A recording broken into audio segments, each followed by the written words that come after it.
Not clickbait.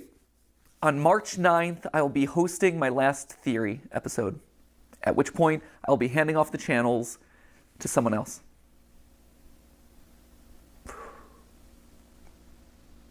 There it is. That's it. Send tweet. We're all done here. That's all you need to know, right? Oh, wow. Forgive me, by the way, if I'm a little bit more disorganized than usual. Normally, I would want to script out something like this pretty precisely. But with an announcement like this, I wanted to bring it back to just us. There's no one else in the room. There's no teleprompters. There's no nothing. It's just the way that this whole thing started. It's a conversation between us. And sorry that I keep getting emotional about this. I'll try not to, but it's a big deal. You know, like, if you think about it, this channel is Steph and my first child, really. Before we had Ollie, before we had Skip, mattpatt, like, it was this. This was our baby. This channel has been going for 13 years. I think in total it's somewhere around like 1,200 theories. And only half of those are FNAF. Shocking. I know, we actually did stuff that wasn't FNAF related. But this has been a literal third of my life. And I'm gonna miss you. I'm gonna miss this. I value what we have here. I value this conversation, this openness, this relationship that we share. And I'm sad that I won't be able to see you every week. Which then I guess prompts the question of like, why? Why am I doing this now? Why am I making this announcement today? Why am I walking away from the channels? Well, to be honest, it was Tom Scott. You can blame Tom Scott. Tom just did his farewell video and I'm like, well, he was able to do it. I want to be able to fly away in a helicopter. Obviously, that's not it. But really, my reasons for making this announcement today is probably largely the same as Tom's reasons, or Seth Everman's, or Captain Sparkle's, or Papa Meat's, or Stampy Longhead's. Like, there's a lot of these videos that are coming out these days, and there's going to be a lot more happening throughout this year. Steph and I have known this video would be coming for the last 3 years. We weren't sure it was necessarily going to be today. We didn't know exactly when it would fall, but we knew it was going to happen eventually. That's why over the last couple years, we've been staffing up so much. That's why we partnered with a larger company to help run the channels. That's why we've been spending so much time outside of this box, training up the team to make the best videos that they can. Because we knew that we couldn't do this forever. We knew that, honestly, we didn't want to do this forever. For as much as I love you, and I love overthinking things, and I love theorizing, I don't love late nights. I don't love the fact that Steph and I have been work first for over a decade, where I'm sitting down at dinner with my best friend, and we're talking about business logistics. Or we're talking about animatronic toes. I miss the days where I could just sit down on the couch with her and play video games, and it's not for content. Or I'm playing a game and I'm not thinking about what theories are gonna come out of that. I miss it. And so that's a big reason. That was a big one right there. But also just the internet's changing. My life has changed in the last 13 years. I mentioned Ollie before. He's the coolest little dude, and he's getting older by the minute. And I watch him, and he is so much fun, and he is so much smarter than I was when I was his age. He also probably knows the FNAF lore better than I do, which is a problem that I should probably address at some point. But honestly, I want to be able to spend more time with him. Another sad fact of the matter is I'm getting older. I'm 37 now.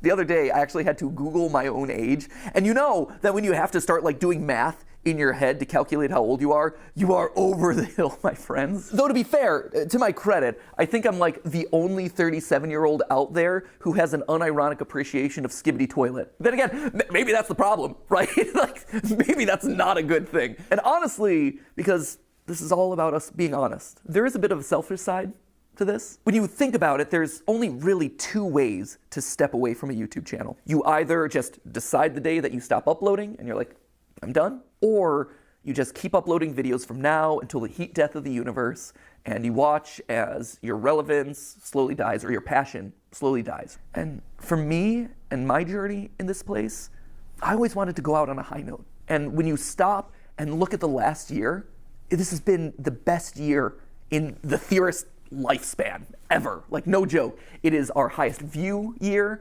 It is the year where we launched Style Theory and immediately put our foothold in a brand new space, and that took off, and now we're one of the top style and fashion channels on YouTube. And that kind of completes the trifecta of, hey, we now have a top channel in 4 different verticals that are completely different, and no other YouTuber really has ever been able to do it to that scale. That's amazing. This is also the year where I was able to meet you guys at our Broadway show. I was able to play at the PGA and show that, hey, YouTubers aren't particularly good at golf, but they can make your event relevant for like a couple of minutes. It was also the year that I got to host the Streamy Awards, and it wasn't cringe. I mean, to be fair, the Streamy Awards are always a little bit cringe, but it was the right amount of cringe. When I pull up videos of all my favorite creators, and I watch them, and all of a sudden I start hearing people just casually dropping, "That's just a theory." It's just a theory, a game theory. Now, this is just a theory, people. At the end of the day, it's just a game theory. That's just a theory.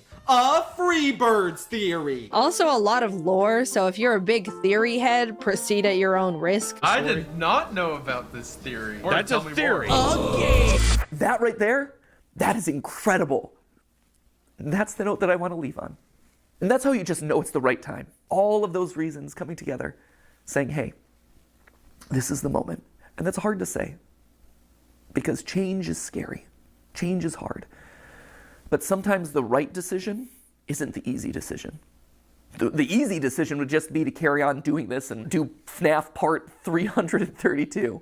But that wouldn't be the right decision. I think the best way to explain it is with a video game analogy. Feels appropriate, right? Whoa, it's game theory, ha! Did it. Check the game part of it off. But the way I like to think about it is Earthbound. I think I've made it pretty clear over the years that that is, without question, my favorite game of all time. Sans Nest, all that, you're all familiar with that. But what you might not be familiar with at this point is how the game ends. At the end of Earthbound, after you save the world, everything opens up to you.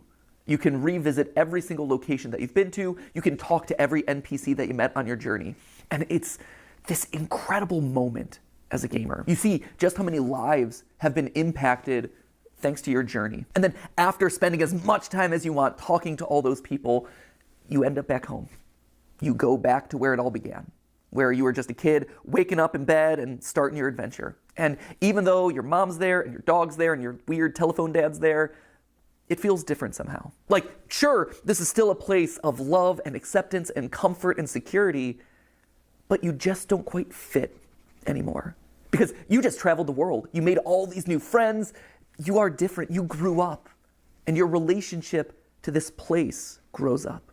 It evolves. In case you couldn't tell, I'm Ness, which I guess would also mean that I'm also Sans. But I was also Ness in the FNAF movie, which just opens up all sorts of weird canon. Slap a thumbnail on that one. So anyway, there you have it. That is why I'm leaving. I hope you can understand. But that obviously begs the question of, like, what happens to the channels? Well, for the next 10 weeks, we're gonna have ourselves a big old going away party. If Unis Annus taught us anything, it taught us that you probably shouldn't use urine for a personal sauna. But if Unis Annus taught us 2 things, one was to not soak in your own urine, but 2 was to appreciate the time that you have left. So that's why over the next 10 weeks, we're gonna have a bunch of theories that are gonna be a lot of fun, revisiting old favorites, getting some closure on things. We're gonna see some familiar faces, a lot of awesome stuff. Although to be fair, I think it's 9 weeks, and I think we counted this one as week 1. That was stupid of us. That, my friends, is how you wind up getting Wario being 10 feet tall. Mathematical rigor. Should have double-checked the numbers. So I have 9 theories left on each of the channels, but we're going to call them MattPatt's Final 10 because that just sounds better. At which point then on March 9th, we're going to have that big going-away celebration, MattPatt's Final Theory, and I just dust away. I stand astride my Music Man, and I just whip a nay-nay off into the distance. But then something special happens. Do the channels go away with me? No, actually. I've always thought that anyone can be a theorist, right? If you are passionate about a topic and you love to overthink it and over-research it, then congratulations, you're a theorist. And that could range from, hey, I have family recipes that I'm constantly looking to refine, to, hey, I want to create the perfect fantasy sports team. Because here's the thing, sports pros, at the end of the day, if you are in the statistics and numbers and doing calculations to see if your team won or lost, you're just playing a glorified Dungeons and Dragons game. Hate to break it to you, you're one of us, my friends. And sure, game theory is a format that I created. It's a show with this very excitable host who makes a lot of cringy dad jokes and says the word lore a lot. But at the end of the day, it's more than just the host. It is a show. It is a format. And in a broader sense, it is a state of mind. It's a way of thinking and approaching the world around you. It's more than just the host. And when you think about it, not a lot of YouTube channels function that way. We're special in that regard. Like, you're not going to be able to get another Markiplier stepping into the Markiplier channel. And you're never going to be able to recreate Jenna Marbles. And to be honest, you're never going to get another mattpatt either. But you can have another game theorist. You can have another film theorist or food theorist or style theorist. I think in a lot of ways, we almost function kind of like the Doctor Who of YouTube, where as one host fades away, a new one kind of respawns in their place. And they're able to put their own unique spin and flavor on the format and make it their unique thing. You have eras of the different theorist channels. And so, my era is fading away and someone new is coming in. Maybe this is the David Tennant to Matt Smith transition, right? That was good, solid series episodes right there. So who then is going to be taking over the channels? Well, I don't know if you've noticed this, but fewer and fewer of the words that I'm saying in any given episode are actually mine. If you go down to the credits, you can actually see in the description that there are certain names that have been appearing more and more frequently. Like, yeah, I'm listed on every single one as the writer because I touch every single script, I polish it into my voice, but in all honesty, the bulk of what I'm saying is coming from someone else. It's their research, it's their work. Why should they have to filter their creativity through my voice? I've always envisioned these channels as a place where we could spotlight all sorts of creators. I mean, it even goes back to the original URL of this channel, right? It isn't game theory, it was always the game theorists, because this was a place where you could find a lot of like-minded creators, all with a passion for gaming and education. That's why we had the partner shows like Gaijin Goomba with Culture Shock, or Drake with Smash History, or Ryder with A Brief History, or Austin with The Science, and Lee with Breakdown. They were all here because we all had a similar goal: to educate people through the lens of gaming. And then YouTube pivoted and then made it so that way doing a channel in that style doesn't really work anymore. But we still try to keep that ethos alive by making sure that we're regularly covering small indie projects. Stuff like OnlyCans, like Mandela Catalog, like OWO. OWO? See?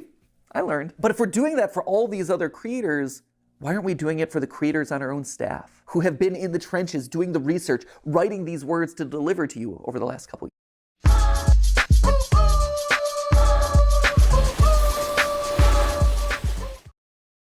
years? I have been fortunate.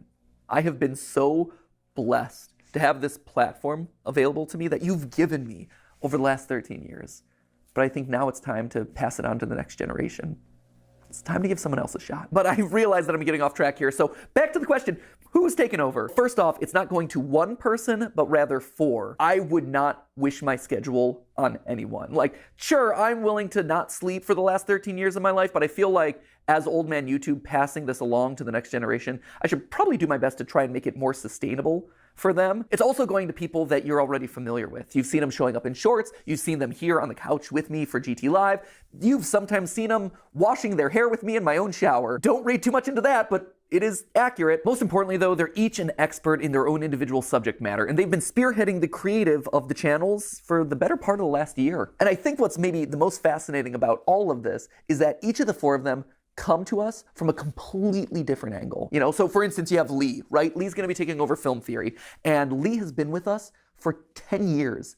10 years, it's crazy. I believe he was actually editor number 3 for the channels. We had Ronnie, and then we had Ryder, Foot of a Ferret, and then we had Lee. I think his first theory that he ever worked on was Rosalina's Peach's daughter, Peach is Dead, one of my all-time favorite episodes that we've ever done on the channel.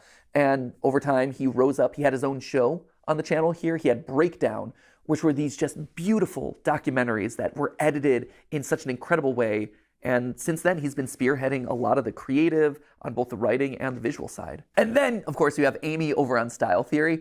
And Amy is actually a very different case here. When she first approached us, I think it was 6 years ago, she didn't know about the channels. All she knew was that she wanted to learn everything that she could about digital video, and that Theorist was kind of the place that you went to learn that stuff. Like, we were the best when it comes to analytics and optimization and programming and things like that. She got in and she just devoured everything that we threw at her. So much so that she eventually got to the point where she was so good that she was consulting the largest mobile game company in the world based off of the stuff that we were working on here in studio.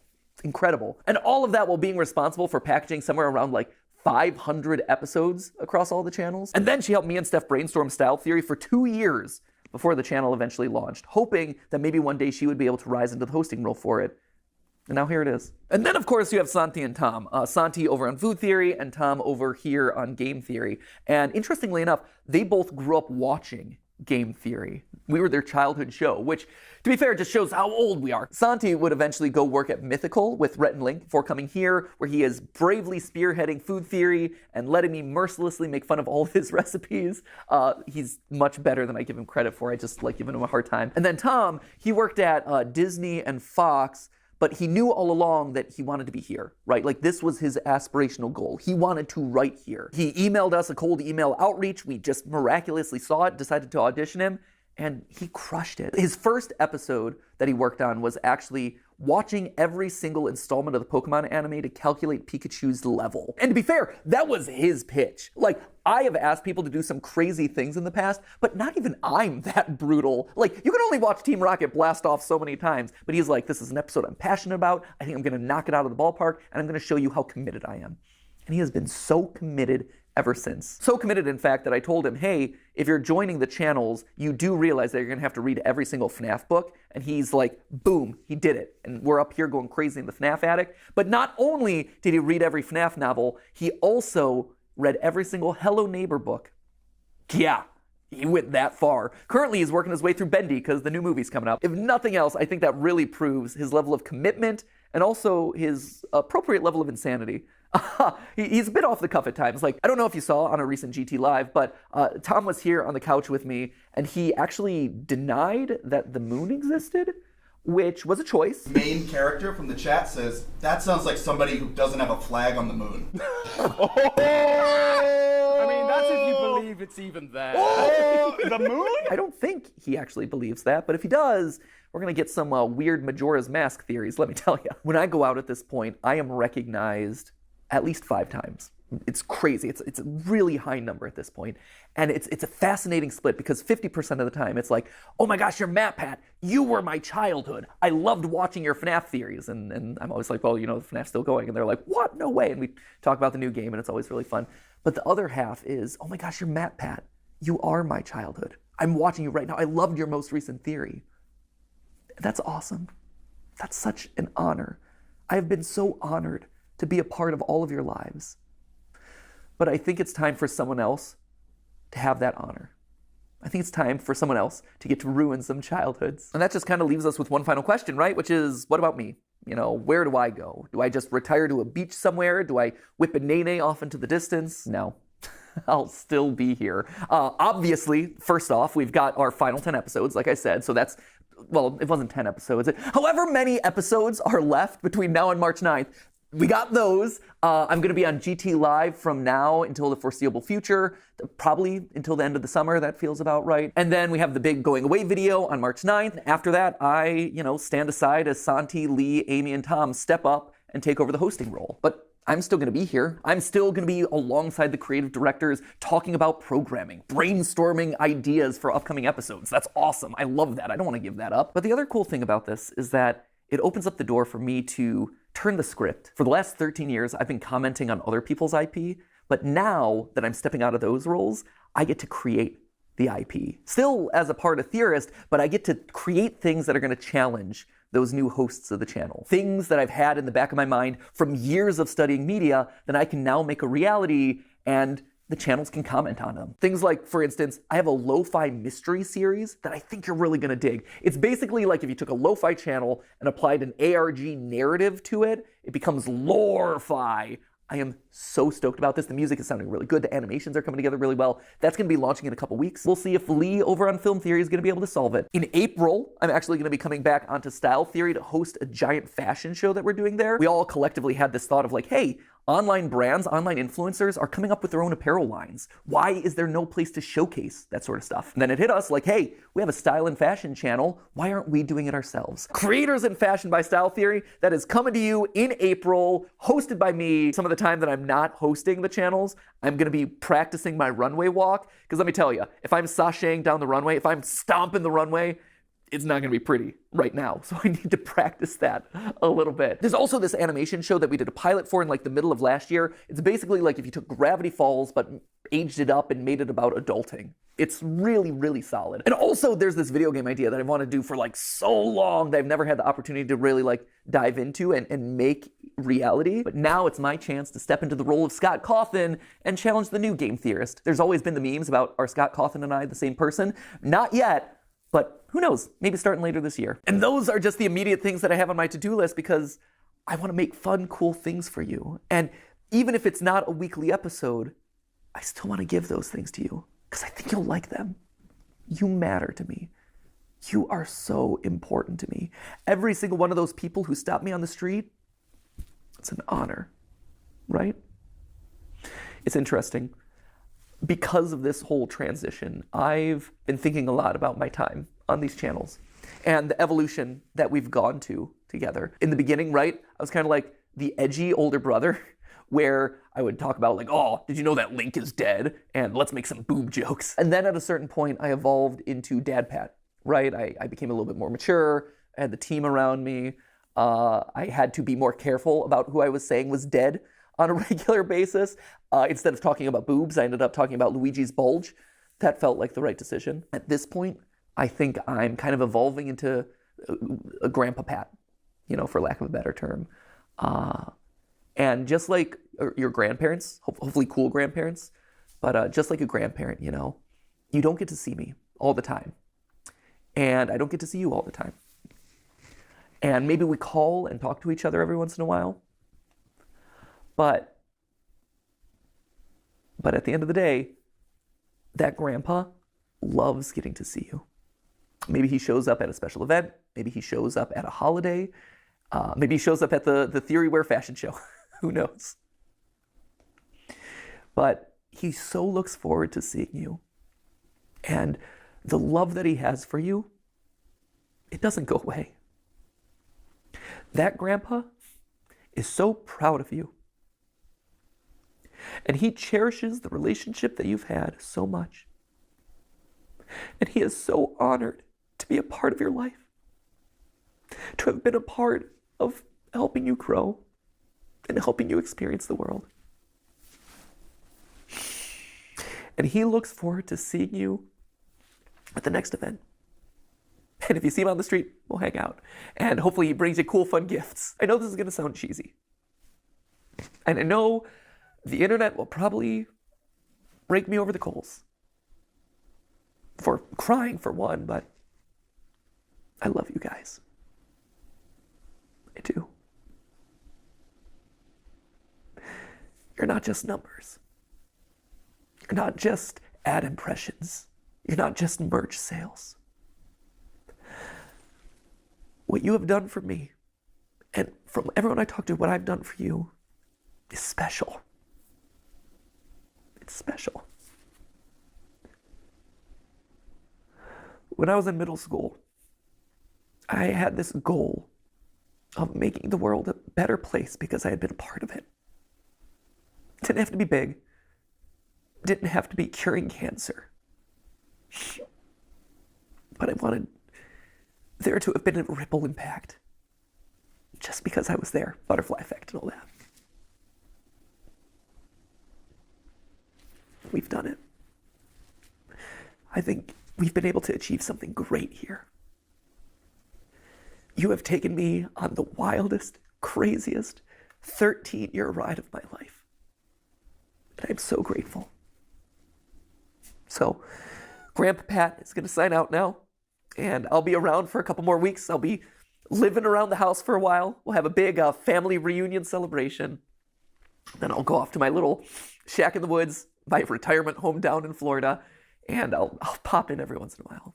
Anyway, at this point in my notes, I had it written that we're going to start a countdown clock of that like final 10 episodes, final 9 episodes, so start that. I don't know what it's going to look like yet. Hopefully the editors don't rip off Unis Honest too much. If they do, I hope they change it. And with that, I'm going to say, for one of the final times, not the final time, but one of the final times, as always, my friends, remember, it's just a theory. a game theory. Thank you. Thank you for watching.